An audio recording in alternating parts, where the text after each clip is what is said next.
Hello friends, कैसे हो?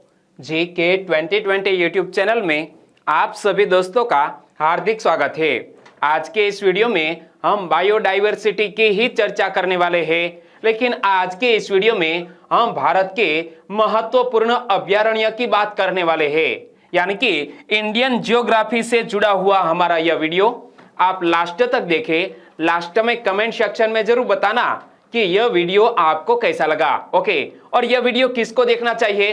तो जो स्टूडेंट्स कोई भी कॉम्पिटिटिव एग्जामिनेशन की प्रिपरेशन कर रहे हैं, उनके सिलेबस में यदि इंडियन ज्योग्राफी है तो हमारे इस वीडियो से निश्चित तौर ही मदद मिलेगी। ओके, आज का हमारा टॉपिक है भारत के प्रमुख अभयारण्य यानी कि सेंचुरी।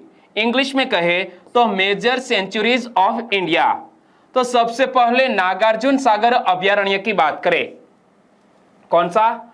नागार्जुन सागर अभयारण्य किस राज्य में अवस्थित है? आंध्र प्रदेश राज्य में। तो यहां से दोस्तों नागार्जुन सागर बांध से जुड़े हुए कुछ महत्वपूर्ण फैक्ट मैं आपको बताने जा रहा हूं कि यह नागार्जुन सागर बांध क्यों प्रसिद्ध है। क्योंकि दुनिया का सबसे बड़ा चिनाई वाला बांध 124.663 मीटर ऊंचाई वाले 26 फाटकों से संरक्षित है। क्या यह दुनिया का सबसे बड़ा चिनाई वाला बांध है, जिसकी हाइट कितनी है? 124.663 मीटर ऊंचाई वाला और 26 फाटकों से यह संरक्षित है। इमेज में आप देख सकते हैं। और नालगोंडा जिले में स्थित यह नागार्जुन सागर बांध कृष्णा नदी पर बनाया गया है। याद रखना, नागार्जुन सागर बांध किस नदी पर बनाया गया है? कृष्णा नदी पर। और किस जिले में बनाया गया है? तो नालगोंडा जिले में। 9.81 लाख एकड़ भूमि के लिए सिंचाई क्षमता के साथ बांध में लगभग 11,472 मिलियन क्यूबिक मीटर की भंडारण क्षमता है। दोस्तों यहां पानी की भंडारण क्षमता कितनी है इस बांध में? 11,472 मिलियन क्यूबिक मीटर। एक और भी क्वेश्चन कि भारत का सबसे बड़ा बांध का नाम क्या है? ऐसा क्वेश्चन सामने आए तो दोस्तों भारत देश का सबसे बड़ा बांध नाम है भाखड़ा नांगल बांध। क्या? भाखड़ा नांगल बांध किस नदी पर बनाया गया है? सतलुज रिवर पर। बिलासपुर जिले में सतलुज नदी पर स्थित यह भाखड़ा नांगल बांध भारत का सबसे बड़ा बांध है। वहीं ऊंचाई में दूसरे नंबर पर है। साथ ही 225 मीटर की ऊंचाई वाला यह ग्रेविटी बांध एशिया का दूसरा सबसे बड़ा बांध भी है। क्या? एशिया का दूसरा सबसे बड़ा बांध है यह भाखड़ा नांगल बांध। लेकिन भारत देश का सबसे बड़ा बांध किस नदी पर बनाया गया है? सतलुज रिवर पर। एक बार फिर से पढ़ लो। बिलासपुर जिले में सतलुज नदी पर स्थित यह भाखड़ा नांगल बांध भारत का सबसे बड़ा बांध है। वहीं ऊंचाई में दूसरे नंबर पर है। साथ ही 225 मीटर की ऊंचाई वाला यह ग्रेविटी बांध एशिया का दूसरा सबसे बड़ा बांध है। इमेज आप देख सकते हैं, ये रहा भाखड़ा नांगल बांध। एक और क्वेश्चन कि नागार्जुन सागर बांध किसने बनवाया था? जिसकी हम बात कर रहे हैं नागार्जुन सागर सेंचुरी की। तो दोस्तों यह नागार्जुन सागर बांध किसने बनवाया था? तो राजा वासी रेड्डी राम गोपाल कृष्ण महेश्वर प्रसाद, जिन्हें दिवंगत मुक्ताला राजा के नाम से जाना जाता है। उन्होंने सक्रिय राजनीति पैरवी और 1952 में 110 मिलियन जीबीपी और 55,000 एकड़ भूमि के दान के माध्यम से यह नागार्जुन सागर बांध के निर्माण में महत्वपूर्ण भूमिका निभाई थी। नाम क्या है? राजा वासी रेड्डी राम गोपाल कृष्ण महेश्वर प्रसाद, जिन्हें दिवंगत मुक्ताला राजा के नाम से भी जाना जाता है। उन्होंने सक्रिय राजनीति पैरवी और 1952 में 110 मिलियन जीबीपी और 55,000 एकड़ भूमि के दान के माध्यम से यह नागार्जुन सागर बांध के निर्माण में महत्वपूर्ण भूमिका निभाई थी। चलिए अब इस क्वेश्चन का आंसर बताइए। आंध्र प्रदेश का नागार्जुन श्रीशैलम अभयारण्य क्षेत्रफल के अनुसार भारत का सबसे बड़ा बाघ अभयारण्य है। इस रिजर्व का नया नाम क्या है? दोस्तों जब मैंने आपको नागार्जुन श्रीशैलम अभयारण्य क्षेत्र के बारे में बताया था तब भी दोस्तों मैंने यह क्वेश्चन कवर किया था। तो बताइए आंध्र प्रदेश का यह नागार्जुन श्रीशैलम अभयारण्य क्षेत्रफल के अनुसार भारत का सबसे बड़ा बाघ अभयारण्य है। इस रिजर्व का नया नाम क्या है? राजीव गांधी वन्य जीव अभयारण्य है। तो सही आंसर बनता है ऑप्शन ए। आगे बात करें तो सुल्तानपुर पक्षी अभयारण्य, इमेज में आप देख सकते हैं। सुल्तानपुर पक्षी अभयारण्य किस राज्य में स्थित है? हरियाणा राज्य में। और बहुत से पक्षी माइग्रेशन करके शीतकालीन ऋतु में यहां आते हैं। तो सुल्तानपुर पक्षी अभयारण्य हरियाणा राज्य में स्थित है। हरियाणा के सुल्तानपुर पक्षी अभयारण्य गुरुग्राम के सुल्तानपुर गांव में स्थित है। दोस्तों, हरियाणा के सुल्तानपुर पक्षी अभयारण्य यह गुरुग्राम के सुल्तानपुर गांव में स्थित है। और इस पक्षी अभयारण्य को शीत ऋतु में 28,026 प्रवासी पक्षियों ने घोंसला बनाने के लिए चुना था। पिछले साल की मैं बात कर रहा हूं। हाल ही में शीतकालीन ऋतु स्टार्ट होने पर है, तो फिर से एक बार यहां कुछ पक्षी माइग्रेशन करके यहां आएंगे। कहां पर? सुल्तानपुर पक्षी अभयारण्य में। पिछले साल की यह रिपोर्ट है कि इस पक्षी अभयारण्य को शीत ऋतु में 28,026 प्रवासी पक्षियों ने घोंसला बनाने के लिए चुना था। और जुलाई 1991 में वन्य जीव संरक्षण अधिनियम के तहत इसे राष्ट्रीय उद्यान यानी कि नेशनल पार्क का दर्जा दिया गया था। कब? 1991 में यह सुल्तानपुर पक्षी अभयारण्य को वन्य जीव संरक्षण अधिनियम के तहत नेशनल पार्क का दर्जा दिया गया था। और दोस्तों, यह सुल्तानपुर नेशनल पार्क में पाए जाने वाले महत्वपूर्ण प्राणी जात की बात करें तो यहाँ कुछ स्तनधारी यानी कि मेमल्स भी पाए जाते हैं। एग्जाम्पल के तौर पर कृष्णमृग यानी कि ब्लैक बक, नीलगाय, पाढ़ा यानी कि हॉग हिरन, सांभर, तेंदुआ आदि मेमल्स यह सुल्तानपुर राष्ट्रीय उद्यान में पाए जाते हैं। तो यहाँ कौन कौन से पक्षी देखने को मिलेंगे? Siberian crane, greater flamingo, demoiselle crane. यहाँ स्थानीय भाषा में यह डेमोइसेल क्रेन को कुर्जा कहा जाता है। तो यह पक्षी भी यहाँ सुल्तानपुर नेशनल पार्क में देखने को मिलेंगे। और हरियाणा में एक अन्य भी राष्ट्रीय उद्यान है जिसका नाम है कालेसर राष्ट्रीय उद्यान। और यह कालेसर राष्ट्रीय उद्यान हरियाणा के किस जिले में स्थित है? यमुनानगर जिले में। आगे बात करें तो शिकारी देवी अभयारण्य, क्या शिकारी देवी अभयारण्य हिमाचल प्रदेश में स्थित है। और यह शिकारी देवी वन्य जीव अभयारण्य हिमाचल प्रदेश के मंडी जिले में स्थित है। कहां पर? हिमाचल प्रदेश के मंडी जिले में यह शिकारी देवी वन्य जीव अभयारण्य स्थित है। यह अभयारण्य शिकारी देवी मंदिर के पास स्थित है। इस अभयारण्य की स्थापना 1962 में की गई थी। यहाँ पर कई प्रजातियां के जानवर और पशु पक्षी पाए जाते हैं, जैसा कि उड़न गिलहरी, मस्क हिरन, लंगूर आदि यहाँ पाए जाते हैं। एक बार फिर से पढ़ लो। शिकारी देवी वन्य जीव अभयारण्य किस राज्य में स्थित है? हिमाचल प्रदेश में। हिमाचल प्रदेश के किस जिले में स्थित है? मंडी जिले में। और यह अभयारण्य शिकारी देवी मंदिर के पास स्थित है। इस अभयारण्य की स्थापना 1962 में की गई थी। यहाँ पर कई प्रजातियां के जानवर और पशु पक्षी पाए जाते हैं, जैसा कि उड़न गिलहरी, मस्क हिरन, लंगूर आदि। आंसर बताइए। शिकारी देवी वन्य जीव अभयारण्य किस राज्य में स्थित है? सिंपल सी बात है, यह शिकारी देवी वन्य जीव अभयारण्य हिमाचल प्रदेश राज्य में स्थित है। तो सही आंसर बनेगा ऑप्शन बी। एक और क्वेश्चन, शिकारी देवी वन्य जीव अभयारण्य हिमाचल प्रदेश के किस जिले में स्थित है? हिमाचल प्रदेश के किस जिले में यह शिकारी देवी वन्य जीव अभयारण्य स्थित है? मंडी जिले में। सही आंसर बनता है ऑप्शन डी। दोस्तों, मैंने इंफॉर्मेशन बताई इसीलिए यह क्वेश्चन आपको इजी लगेंगे, लेकिन यदि मैंने आपको कुछ भी नहीं बताया है तो यह क्वेश्चन आपके लिए काफी डिफिकल्ट हो सकते हैं। ओके, आगे बात करें तो दाचीगाम अभयारण्य। दोस्तों, दाचीगाम नेशनल पार्क की भी मैंने बात की थी। यहाँ एक विशेष प्रकार का हिरन पाया जाता है। IUCN की रेड लिस्ट में भी यह जो हिरन है वो शामिल है। तो नाम क्या है? वीडियो को पॉज करें और नीचे कमेंट सेक्शन में लिखिए, आगे मैं बात करने वाला हूं। दाचीगाम अभयारण्य जम्मू कश्मीर संघ शासित प्रदेश में स्थित है, श्रीनगर के पास है।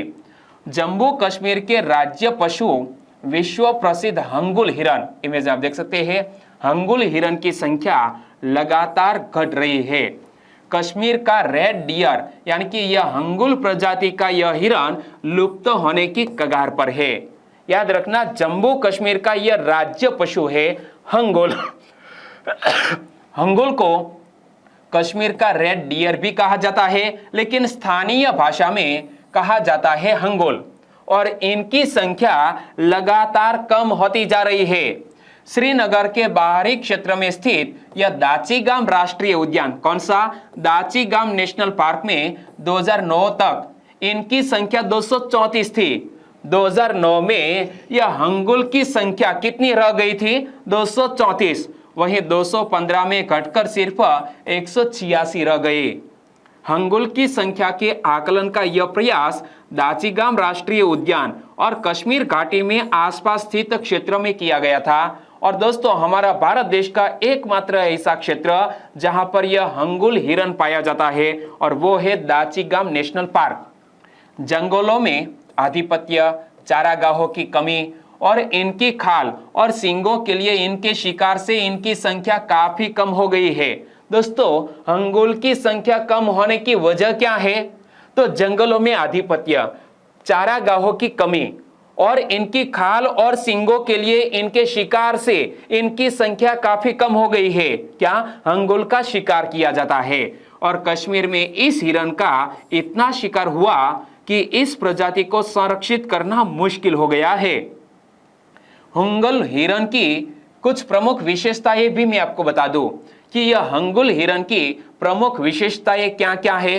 तो हंगुल 3 से 18 के झुंड में रहते हैं। हंगुल अकेले नहीं घूमते, 3 से 18 के झुंड में घूमते हैं। इन हिरणों के लिए घने जंगल, जलवायु और ठंडा तापमान की जरूरत होती है। क्या, टेम्परेचर काफी कोल्ड होना चाहिए। जंगल और जलवायु दोस्तों कुछ इसी तरह की होनी चाहिए जैसा कि यहाँ श्रीनगर में है। और उत्तर भारत में यह कश्मीर, हिमाचल प्रदेश के चंबा के जंगलों में मिलते हैं। हंगुल जम्मू कश्मीर के अलावा हिमाचल प्रदेश के चंबा के जंगलों में भी मिलते हैं। आंसर बताइए।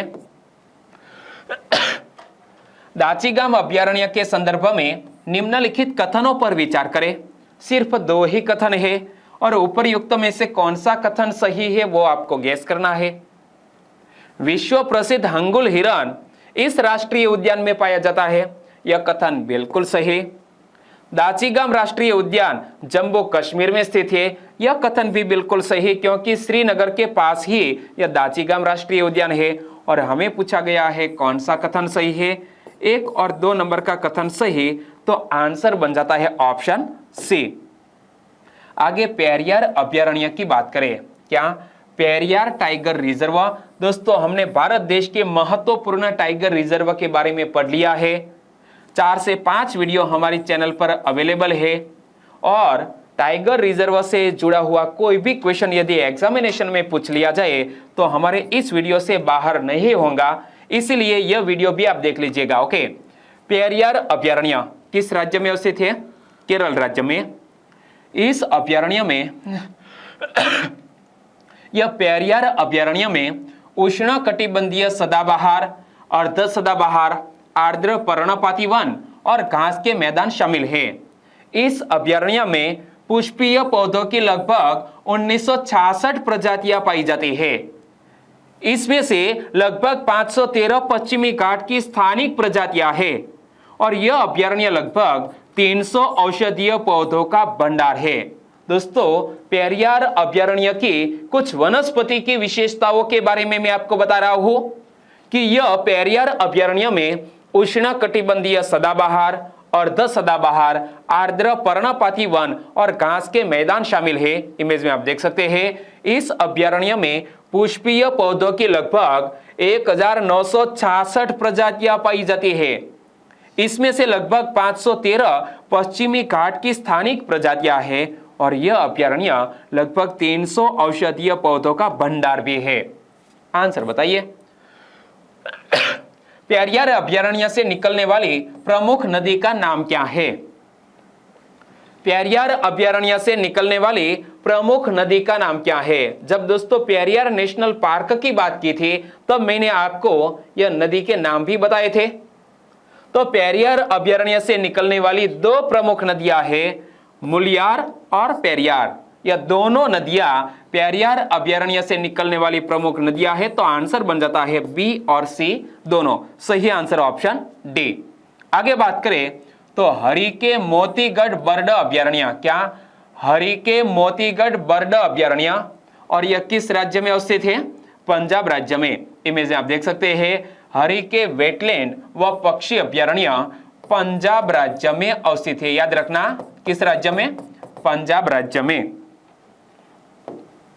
और हरिके वेटलैंड जिसे हम हरिके पत्तन के नाम से ज्यादा अच्छे से जानते हैं, क्या हरिके वेटलैंड जिसे हम हरिके पत्तन के नाम से ज्यादा अच्छे से जानते हैं, और यह उत्तरी भारत का सबसे बड़ा वेटलैंड है।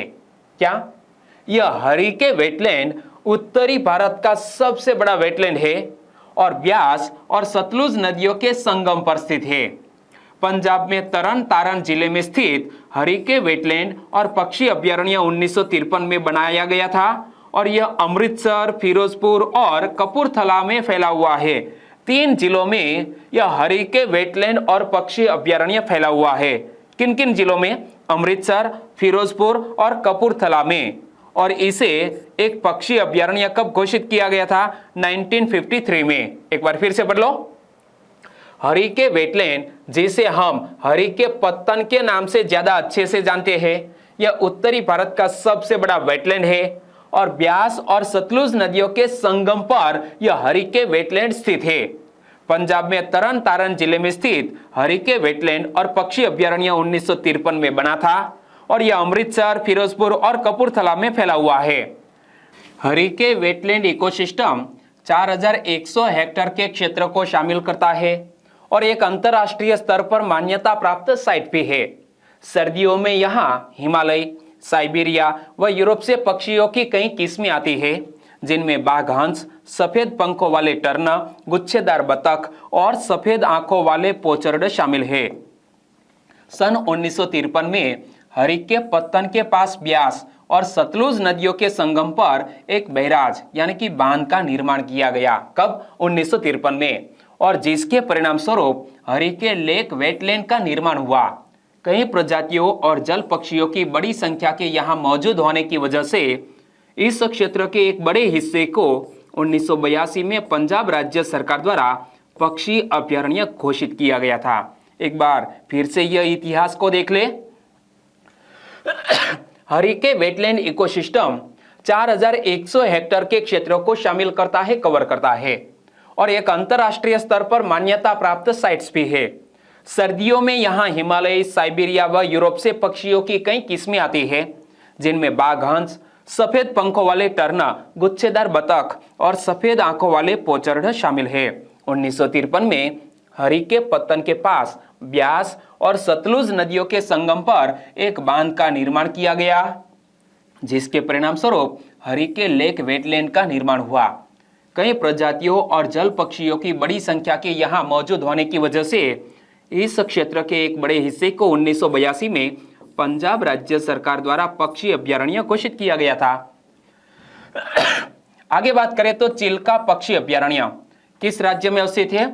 ओडिशा राज्य में चिल्का पक्षी अभयारण्य अवस्थित है और 1981 में यह चिल्का झील को रामसर घोषणा पत्र के मुताबिक अंतरराष्ट्रीय महत्व की आर्द्र भूमि के रूप में चुना गया, यानी कि हमारा भारत देश का पहला यह वेटलैंड क्षेत्र बना था चिल्का झील और यह इस महत्व वाली पहली भारतीय झील थी।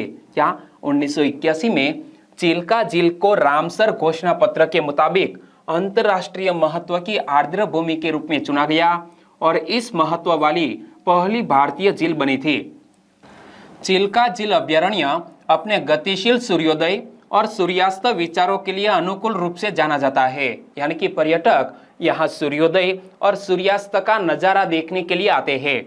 इस शानदार दृश्य के लिए बहुत से लोग विशेष रूप से इस अभयारण्य की यात्रा करते हैं। चिल्का झील ओडिशा प्रदेश के समुद्री अप्रवाही जल में बनी एक झील है। यह भारत की सबसे बड़ी एवं विश्व की दूसरी सबसे बड़ी समुद्री झील है। याद रखना, यह भारत की सबसे बड़ी एवं विश्व की दूसरी सबसे बड़ी समुद्री झील है, यानी कि लेगून है। इसको चिलिका झील के नाम से भी जाना जाता है। यह 70 किलोमीटर लंबी और 30 किलोमीटर चौड़ी है। इमेज आप देख सकते हैं, यह मैप में ए रही चिलिका झील। यह 70 किलोमीटर लंबी है और 30 किलोमीटर चौड़ी है। यह समुद्र का ही एक भाग है जो महानदी द्वारा लाई गई मिट्टी के जमा होने से समुद्र से अलग होकर एक छिछली झील के रूप में हो गया है। यह महानदी के कारण ही यह चिलिका झील का निर्माण हुआ है, क्योंकि महानदी द्वारा लाई गई मिट्टी से जमा हो जाने से समुद्र से अलग होकर एक छिछली झील के रूप में यह चिलिका झील का निर्माण हुआ है। दिसंबर से जून तक इस झील का जल खारा रहता है, किंतु वर्षा ऋतु में इसका जल मीठा हो जाता है। इसकी औसत गहराई 3 मीटर है। दोस्तों, चिलिका झील का कुछ इस तरह का नक्शा है। 70 किलोमीटर लंबी, 30 किलोमीटर चौड़ी। दूसरी बात कि यह दिसंबर से जून तक यह चिलिका झील का जो पानी होता है वो खारा होता है, लेकिन वर्षा ऋतु में यह जल मीठा हो जाता है, क्योंकि महानदी में बाढ़ आती है और वर्षा का जल मीठा होता है, हम सब जानते हैं। आंसर बताइए, चिलिका झील के संदर्भ में कौन सा कथन सही है? 3 कथन दिए हैं और आपको गैस करना है कौन सा कथन सही है। पढ़ो। झील का जल वर्षा ऋतु में मीठा हो जाता है, कथन बिल्कुल सही। विश्व की दूसरी सबसे बड़ी समुद्री झील है, यह कथन भी बिल्कुल सही। और चिलिका झील को भारत की पहली रामसर साइट घोषित किया गया था, यह कथन भी बिल्कुल सही। और हमें पूछा गया है कौन सा कथन सही है। उपरयुक्त सभी कथन बिल्कुल सही, तो आंसर बन जाता है ऑप्शन डी। आगे दोस्तों, केवलादेव घाना बर्ड अभयारण्य की बात करें। केवलादेव घाना बर्ड अभयारण्य किस राज्य में स्थित है? राजस्थान राज्य में। और यह केवलादेव राष्ट्रीय उद्यान भारत के राजस्थान में स्थित एक विख्यात पक्षी अभयारण्य है। इसको पहले भरतपुर पक्षी विहार के नाम से जाना जाता था। याद रखना कि केवलादेव राष्ट्रीय उद्यान को पहले किस नाम से जाना जाता था? भरतपुर पक्षी विहार के नाम से। इसमें हजारों की संख्या में दुर्लभ और विलुप्त जाति के पक्षी पाए जाते हैं, जैसा कि साइबेरिया से आए सारस यानी कि Siberian crane. Siberian crane Keoladeo राष्ट्रीय उद्यान में बड़ी तादाद में पाए जाते हैं। इमेज में आप देख सकते हैं, जो यहाँ सर्दियों के मौसम में आते हैं, खास तौर पर शीतकालीन ऋतु में। आंसर बताइए, साइबेरियाई क्रेन सर्दियों के मौसम में किस राष्ट्रीय उद्यान में आते हैं? तो साइबेरियाई क्रेन सर्दियों के मौसम में यह केवलादेव राष्ट्रीय उद्यान में आते हैं। सही आंसर बन जाता है ऑप्शन ए, केवलादेव राष्ट्रीय उद्यान। तो दोस्तों, बायोडाइवर्सिटी से जुड़े हुए हमने जो भी महत्वपूर्ण राष्ट्रीय उद्यानों की बात की, जो भी नेशनल पार्क अभयारण्य यानी कि सेंचुरी की बात की, टाइगर रिजर्व की बात की, सभी वीडियो बहुत ही इंपॉर्टेंट थे इंडियन ज्योग्राफी की दृष्टि से। सभी वीडियो देखने के लिए आपका बहुत बहुत धन्यवाद। कल एक नए टॉपिक के साथ हम आपके सामने हाजिर होंगे। वीडियो वाकई में आपको अच्छा लगा, हेल्पफुल लगा, तो प्लीज़ वीडियो को लाइक करें और आपके दोस्तों को फेसबुक, व्हाट्सएप या टेलीग्राम के जरिए इस वीडियो की लिंक शेयर करना मत भूलिएगा। बस छोटी सी उम्मीद के साथ वीडियो खत्म करते हैं। टेक केयर एंड जय हिंद।